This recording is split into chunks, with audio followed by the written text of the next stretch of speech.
Hello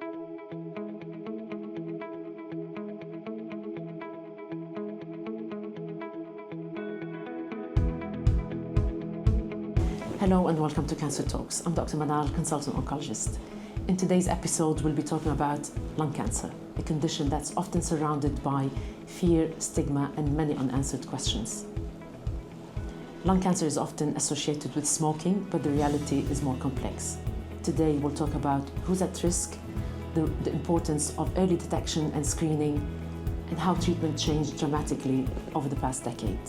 I'm delighted to be joined by my colleague, Dr. Carles Escriu, who will help us explore the different types of lung cancer, the role of targeted therapies and immunotherapy, and the exciting advances in lung cancer treatment that have changed outcomes for patients. Thank you so much for joining me today in this episode. Thank you for the invitation, Manal. Thank you. To start, can we talk about what is lung cancer, how common lung cancer is, and the different types that people need to be aware of? So lung cancer is one of the most common cancer types that exist in the UK. Every year, about 50,000 new cases of lung cancer. It used to be more common in men, but now is actually a bit more common in women. Only last week in BTOC, Dr. Navalny presented the data on the national audit, and for the first time now, women have overtaken men in the incidence of lung cancer. It tends to be mainly related to smoking, but it's not only caused by smoking.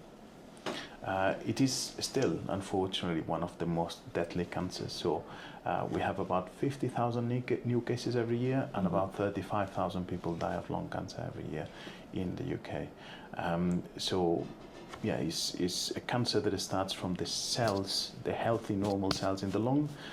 They just transform into cancer, and depending on their biology, and everybody have their own cancer, and the way the cancers evolve very individually, and but what they tend to do is they tend to spread initially to the lymph nodes in between the lungs, and then lung cancers like to travel to the liver, the bones, the brain, can go anywhere. The first lung cancer patient I ever saw, I was a junior doctor in Leeds, and I remember there was a lady called Mary, and she actually had a subcutaneous metastasis in the forehead, and we did a biopsy of that, and that led to the diagnosis of lung cancer. That's very, very uncommon. So it can really travel anywhere, but yeah. So are we able to divide or put the lung cancer on the spectrum that do we have least aggressive, highly aggressive, or is it always aggressive? Is it always deadly when it's diagnosed? No. That happens with all cancer types. So you have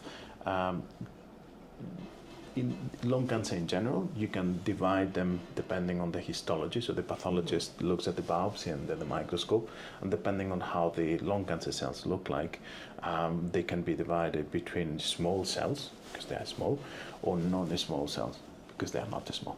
And small cells tend to be more aggressive, they grow faster, and they spread more.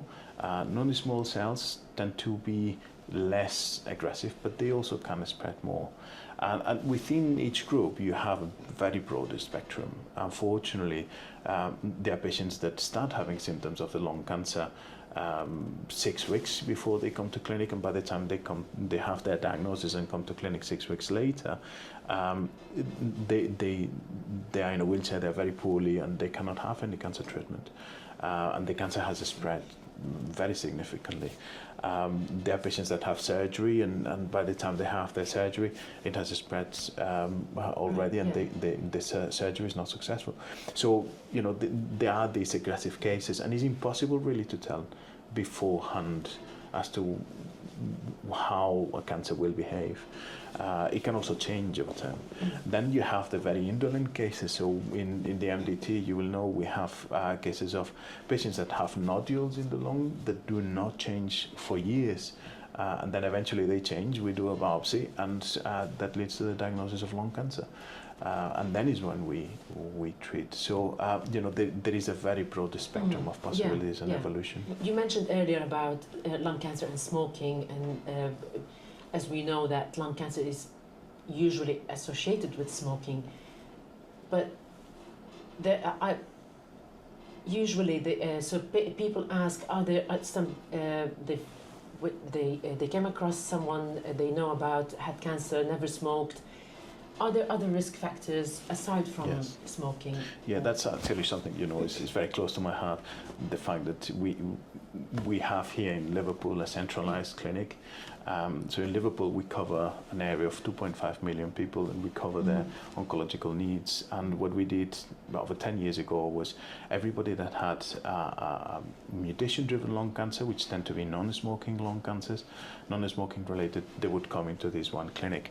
And so we historically have developed this understanding that, and there is a subgroup of patients, which is about 20%, so 1 in 5 people, or 1 in 4, that will have one of these mutation-driven lung cancers, non-smoking related lung cancers. We still don't know what causes them, but there is research that is coming up for the last 2 or 3 years. Professor Charles Escriu in London has published several papers on the effect of contamination in triggering this sort of cancers. And I'm sure that there was already evidence that contamination was could be a contributor of lung cancer. And also we know that, for example, asbestos together with smoking is a bad recipe, and that can cause a higher incidence of lung cancer. So contamination, exposure to chemicals, smoking, but I'm sure that there are other causes of lung cancer that are still unknown. There are several hypotheses. I like the one about the possibility of an infection, a chest infection, that maybe 1 in 100,000 people develop a lung cancer, because as you know, in our centralized mutation-driven lung cancer clinic, we've had patients as young as 18 that have obviously never smoked, and they had very advanced lung cancers. So unfortunately, there is a very broad range, and whereas screening, and we'll probably talk more about screening later, has been focused more on patients that have a history of smoking, there is a big question about how we should screen patients that have never smoked and that can have lung cancer, but because we don't know what. You mentioned earlier about, and that's really important, I think, to shed light on this topic of screening in lung cancer, because we usually with lung cancer people present with symptoms, and when they present with symptoms and start having the investigations, as you mentioned earlier, that it's too advanced and usually we can't cure it. Is there screening for lung cancer, and who should be screened? Who's at high risk that we need to invite for screening or recommend screening? So far, screening has been focused on patients with a smoking history. If you have smoked, so you don't need to be a current smoker. If you've smoked in the past, you're still at high risk of, a higher risk. Cigarettes? It's difficult to tell. I think there is a specific number in the screening program as to how many cigarettes for how many years, and they usually count as pack years. But if you smoked 5 cigarettes for 10 years, you probably have a higher risk of cancer than someone that has never smoked. Even if it stopped 10, 20 years ago, they're still at high risk. Yeah, and the key is that if there is a very structured protocol for screening. So if you are approached to go and have your scan for a screening, or have your interview for a screening assessment, then it's very important that you do go, because that means that you definitely meet the initial criteria for lung cancer. Most of the patients that go there, they will never be diagnosed with lung cancer, but still they are at high risk. And by doing that, I think the initial studies, they came up with 1 to 3% of patients that had been called for a screening with these very strict criteria and that was a success actually, that they had found this small percentage of patients that did have lung cancer, and it was a success because by screening we are able to pick up the lung cancers before they give symptoms, and so they are at an early stage and more likely to be cured. So the intervention, it makes financial sense for the NHS, and obviously humane sense, in the sense that you don't want people to go through the treatment of an incurable lung cancer. What is the screening test? Is it CT scan, X-ray?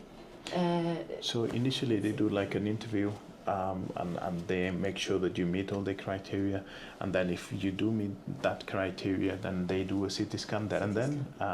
Usually they go into the supermarket car parks, and they make it very approachable so that it's easier for people to go there. They don't have to go to a hospital, because it's intimidating sometimes to go to a hospital. So they make it as welcome and as accessible as possible. They do a CT scan, and that initial CT scan will determine whether you have more investigations.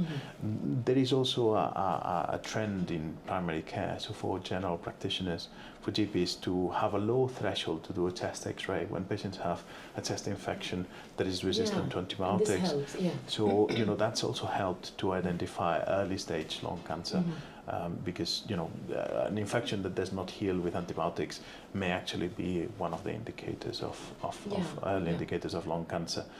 So that can make a big difference too. Yeah.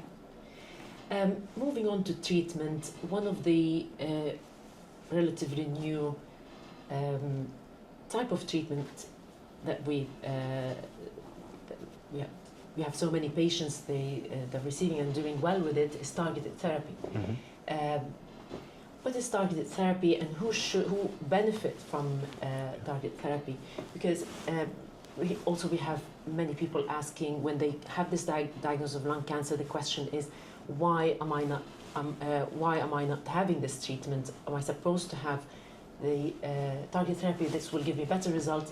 Does anyone respond to target therapy? Okay, so I think the concept of target therapy. Let me explain it a bit, because the reality is all cancer treatments are target. They target a molecule somewhere in the body. Even chemotherapy targets a specific parts of the cancer cell. That's right. So the definition of target therapy is that we over the last 30-40 years we have learned a lot about the biology of cancer, and we have identified molecules in the cancers that when you switch them off, the cancer shrinks and gets better. You can also target them in order to allow the immune system to go into the cancer, or deliver cancer chemotherapy directly into the cancer doorstep. Historically, I think it was 20 years ago now, 2006, when we started using TKIs, tyrosine kinase inhibitors, which are tablets. And these tablets, they have been designed, they have evolved significantly over the last 20 years in regards to toxicity, so they are much better tolerated as well. But they are tablets that they can only work when a cancer has a specific mutation. So I was telling you earlier on about the pathologist looking at the cells in the microscope. One of the newer things that we're doing is we're testing the genetic profile of that cancer. So we want to see what anomalies are within the cancer that are not in the healthy body of the patient. So they have to be specific to that cancer. And we know of several mutations or genomic anomalies that lead to abnormal receptors that are constantly active and making that cancer to grow and spread. And by switching those targets off, those receptors off, with these small molecules, these targeted oral tablets, what we achieve is initially a shrinkage in quite a lot of patients, and then a very good degree of disease control. Depends on the mutation that they have, depends on the genomic anomaly that they have. These patients will have a different degree of benefit. And as I was saying before, there is also a broader spectrum. Some patients do really badly and some patients do extremely well. I have patients that did not respond to the tablet treatment. This is rare. Usually over 90% of patients do benefit from it. Expect them to respond, yeah. But unfortunately, some patients benefit a lot less. And I have patients that I treated in 2016 and that I still see So it in can clinic. carry on working for like 10 or 5 years. Yeah. So Yeah. they, you know, if the cancer is an indolent cancer that is not aggressive and is very highly dependent on that one biological pathway that we're switching off, then that cancer can be controlled for a long and then time. it stops growing and spreading. Yeah, that's Exactly. really good. That's very positive. And do we have more treatments in the targeted? So are we coming up with more treatments? And I know we'll be talking about advances in treatment later. I think we'll talk about it later with the new treatments. As we mentioned about the targeted therapies, also the immunotherapy became very well known and effective in lung cancer. What is immunotherapy? How does it work? How is it delivered? Do patients respond to it? Where do we use it in lung cancer? Early stage, advanced? So you're going to have to give me a few minutes to explain this because it's not an easy explanation. Okay. But I think it's very important because in lung cancer, immunotherapy, so to harness the immune system, to kill the cancer cells, that's transformed dramatically the quality of life and the life expectancy of our patients. So here in Liverpool, for example, the average life expectancy of a cancer patient 10 years ago was 9 months, and now is 2 years, and that includes all patients. So you know, it's quite is really transformed the outcomes of our patients. Let me explain to you how a normal lung cell, let's say a normal lung cell is exposed to fume exhaust and automatically will collect that chemical that has gone into the normal cell and will put it into the rubbish bin. The cells bin. But all the cells in the body have the obligation to put a hand on that rubbish bin and show it outside. And the immune cells, they patrol the human body, checking on all these hands. Let's see what's your rubbish look like. Are you, if that's not a part of the body, the immune system will be able to tell. So what they do is they just say, okay, this is not right. You do not belong to this body. So kill yourself, or I'll kill you. And if that normal cell is healthy, it will have the possibility to say, hold on a second, don't kill me now, stop the whole thing, this was a one-off. They have a receptor and switch off the immune system, and then the immune system goes along. Eventually, that cell, because it's a normal cell, will continue putting their hand out and showing that receptor to the immune system, and the immune system next time, will not kill it because that cell was healthy. Now, cancers are very smart, and what cancers have done is they've developed that possibility to actually cover themselves with this "don't kill me" immune system, stay away from me, manipulate switching the off. immune system. Exactly. That actually led to the Nobel Prize a few years ago, because discovering that pathway, that explains why for over 100 years we knew that there were immune cells mixed up with the cancer. And we were saying, how is it possible that an immune cell is sitting in the cancer and not killing those very abnormal cells around it? And obviously the cancer cells were just switching it off. So the immune cell was just passing through and not doing anything. So now what we do is we give this antibody, which can be delivered into the vein. Now we have 2 compounds that we can give under the skin as an injection. Yeah. That's fairly new, actually. And so it's a fairly quick administration, and we give it either by itself or alongside chemotherapy, because chemotherapies can actually help activate the immune system. When you kill cancer cells, the immune system has to go there and clean the dead cancer cells, and by doing that, it can identify what the cancer looks like, and so it then triggers that reaction, goes there and kills the cancer cells. So by harnessing the immune system to automatically kill the cancer cells, we have seen now, which we had never seen before, patients that where you can maybe just give one dose of immunotherapy, and they can have very prolonged responses over years. So it's not dependent on how much treatment, how often they have it.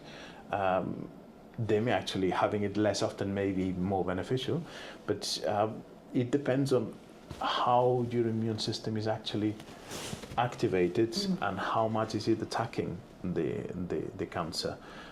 Because if you manage to harness the immune system so that it kills the cancer cells, the immune system can adapt. So if the cancer changes over time, the immune system can also change over time. And that's what allows those very prolonged responses. That happens in lung cancer, in non-small cell lung cancer, in about 20% of cases, maybe a bit more than that. And in small cell lung cancer, it's a lot more rare, but still we have seen some cases where patients have had very long responses to immunotherapy. And usually it happens with patients who struggle with they develop like severe toxicities with immunotherapy, and then we stop the treatment after a few cycles, and then they don't need treatment for like a year or two or even longer, because the effect of immunotherapy is still, and I have few patients, or more than few patients, on having this amazing result from immunotherapy, although it caused side effect at the start, but it did help from cancer control point of view. So is there a marker for when we give immunotherapy? Is there a marker that we use to guide us whether the patient will respond to it or not? So unfortunately, it's not a fantastic marker. It's a positive predictor of response. So it's not a negative predictor of response. And that's PD-L1. And is a receptor that when it's highly expressed by the cancer, then it's more likely that using immunotherapy alone may be good enough to control that cancer. That's got caveats, and is that if the cancer is progressing very quickly and causing very rapid deterioration in the patient, immunotherapy is not a treatment that tends to respond in the short term. You need a couple of months at least of immunotherapy before you actually, the immune system starts attacking the cancer. But in patients that have a cancer with a high level of PD-L1, they can benefit by having immunotherapy alone without the chemotherapy, so they may actually avoid the need for chemotherapy in the short term. Chemotherapy is still possible in the future. But if you have a PD-L1 of 0%, for example, so there is no PD-L1 receptor in that sample, those patients can still benefit from having immunotherapy in combination with chemotherapy. With chemo. And so having a negative PD-L1 does not mean that you will not benefit from it. Whereas having a very highly positive PD-L1 gives you high chances of benefit. Good response. Exactly. Yeah. So alongside target therapies and immunotherapy, do we have new treatments, exciting treatments coming up in treating lung cancer? Because things changed dramatically in the last 10, 20 years. And it keeps changing all the time. Every time we go to a conference, there's something new coming up.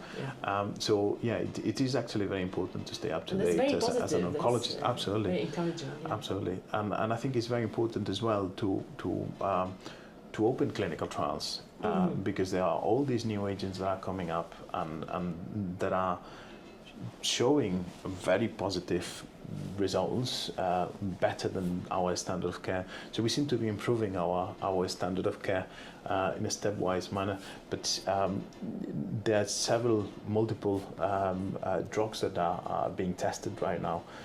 So it's important that we open clinical trials, that we manage patients in clinical trials, because we're already, on the one hand, offering those treatments to our patients that maybe the treatments of our future standard of care in a few years' time, but also because we get our hands into understanding how it feels, what side effects do they have, what is the pattern of response that I'm seeing with this new treatment, and I think that's very important for oncologists to stay up to date. With regards to what new treatments are coming up, I would say there are mainly two now. We were mentioning targeted therapies before. Obviously, there are new therapies that are coming up, new molecules that are coming up that tend to be less toxic and penetrate better into the brain. But we also have new antibodies that not only target one molecule, these antibodies target two molecules.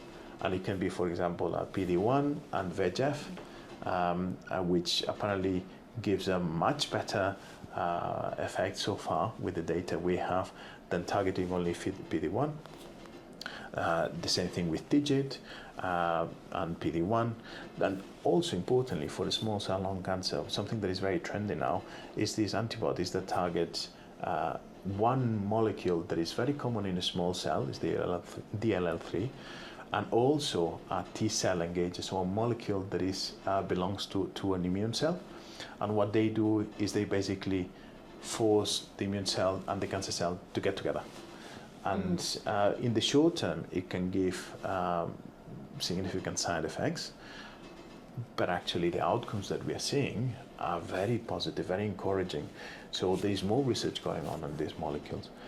And we also have other antibodies that what they do is they load them with chemotherapy, and they target molecules in the cancer tissue. So what they do is they basically deliver the chemotherapy at the doorstep of the cancer.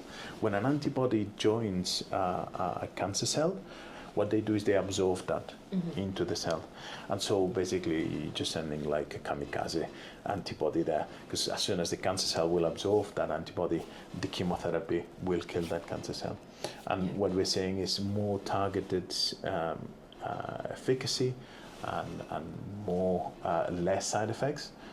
Even though they still have side effects from the chemotherapy load that they have, but in much less degree than if you just give the chemotherapy alone. And by being an antibody, they can also call the immune cells and trigger an immune response. So they can synergize together with the checkpoint inhibitors that we were talking about before.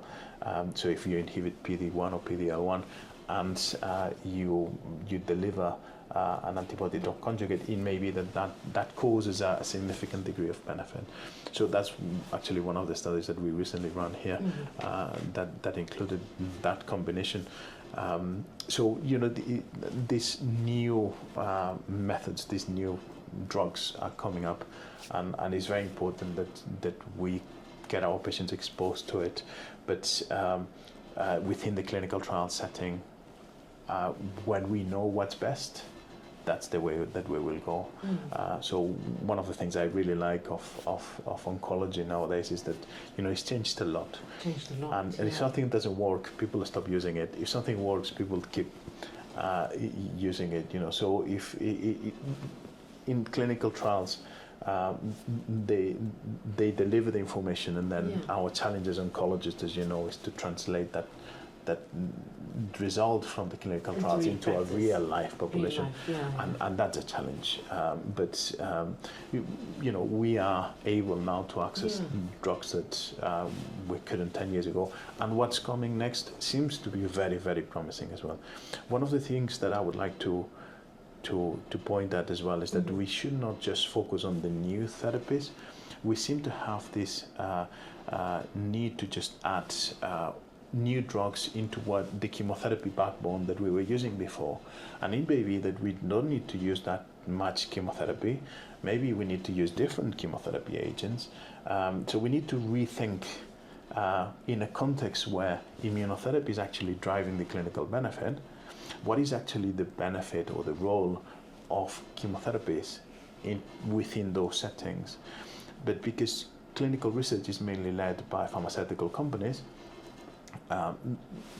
they have limited interest as to, do we really need to change the chemotherapies that have no patent, anymore. So there is less interest in that sense. And I think that's important to engage both the industry, the pharmaceutical industry. I think it's important that we think of the new drugs that are coming in, but also we don't forget about the old drugs, because they can have a significant impact in the patient's quality of life when they're on treatment.